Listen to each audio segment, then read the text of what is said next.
Economic and comparative advantage. China's economic condition is not the greatest. So what is hurting China's economy? To start, things such as bloating companies, spiraling public and private debt, and overcapacity in property and industry, an aging population, a lack of innovation, environmental degradation, and corruption, China's economy is not thriving. What happened? First, there was a failed transfer of power with Xi Jinping replacing Xu Yuntao as president in 2013, with a promise to once again stabilize the economy. He promised to abandon the one-term policy, step up trading, and made plans in order to better the currency. However, the economy fell, with $5 trillion of value lost in the market. The government had to intervene. Comparative and absolute advantage. China's comparative advantage with, for instance, the US is one for cheap labor, while the United States' comparative advantage is in specialized capital-intense labor. According to Google, all countries have an absolute advantage for at least one good or service. Absolute advantage is achieved through low-cost production in China. Therefore, China is known to have an absolute advantage in market goods due to them taking advantage of low unit labor costs. Products unique to the country. China produces almost all the merchandise available, but I will list the top products that China produces globally, which are bedding, clothing, cooking appliances, footwear, and so much more.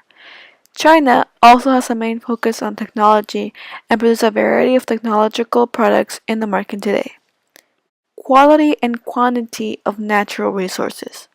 China is rich in mining gold, zinc, lead, and other rare minerals, with China being one of the world's largest exporters of magnesium and accounts for 30% of the world's supply of phosphates, which is essential for fertilizer. China's service, retail, and manufacturing sectors.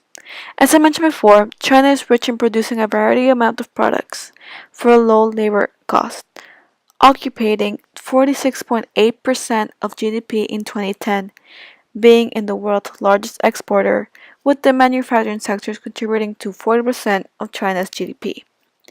China's service sector, although lacking, has experienced a growth with a 3-month high in November due to solid rises in new businesses. The retail industry is one of the most promising fields of business in China for the near future. With the estimated rising of China's GDP, it is China's future field in regards to business. Geography. China has a variety of climates, with the northwestern part being hot and desert-like, the northeastern end having subarctic climates, and southern area having wet and tropical weather due to its location in Asia. Depending on the area, the clothing changes. Depending on where you are in China, the social scenes would be different. In rural areas, transportation consists of carts, wheelbarrows, and bicycles. In urban areas, people move by transit system, trains, bicycles, and cars. China is not entirely landlocked, meaning that the movement of goods can occur both by land and sea routes. History. History has played a big role in shaping China's politics and ideologies. They have the oldest and longest lasting civilizations in the world's history, which is about 4,000 years old, with emperors from various dynasties ruling China for more than 2,000 years. The reason why China has a nationalistic central government is because they believe that a virtuous individual who leads them keeps the people's interests in mind and would allow China to become a strong and wealthy nation. The Chinese believe that the emergence of nation-states and the rise of nationalism in the late 19th and 20th centuries, and the effort to build a strong, prosperous, and modern state society all connect to make up modern Chinese foreign policy and security behavior. Religion. 52.2% are atheists, 21.9% are Chinese folk religionists such as Taoism and Confucianism, 18.2% are Buddhist, 5.1% are Christian, 1.8% are Muslim, and the rest is other. Negotiation styles. Relationships should be developed before the discussion happens. Being able to listen and understand and be patient, respectful, trustworthy, and sincere are plus points when negotiating as higher level executives are present and they are the ones who make the final decision. Body language in business meetings. Do's. Always shake hands. Be calm and controlled. Always be formal and attentive. Accept and give business cards with both hands. Don't. Avoid doing physical contact and don't be forceful when shaking hands. Business attire. It's very conservative. Men should wear dark-colored suits. Women should wear business suits or dresses with a high neckline and should wear flat shoes or shoes with very low heels. Bright colors should be avoided always. General consumer profile. The demographics of China shows that there is more of children 0 to 14 years old and adults 25 to 60 years old.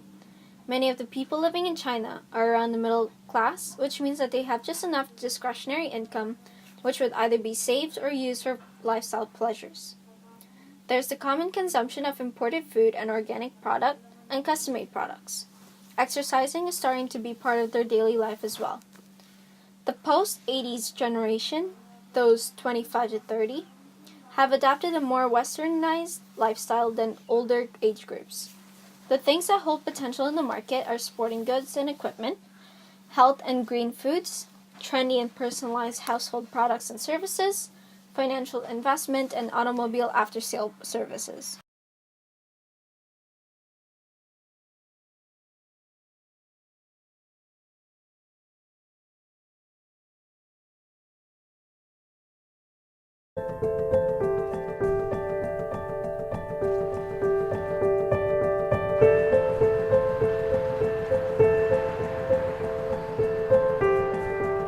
感觉如果不戴口罩的话，会嗓子很干，然后会非常的不舒服。对于一个骑自行车，就感觉像 take a risk，就像冒险一样。像这个就是最好随身带着一点啊。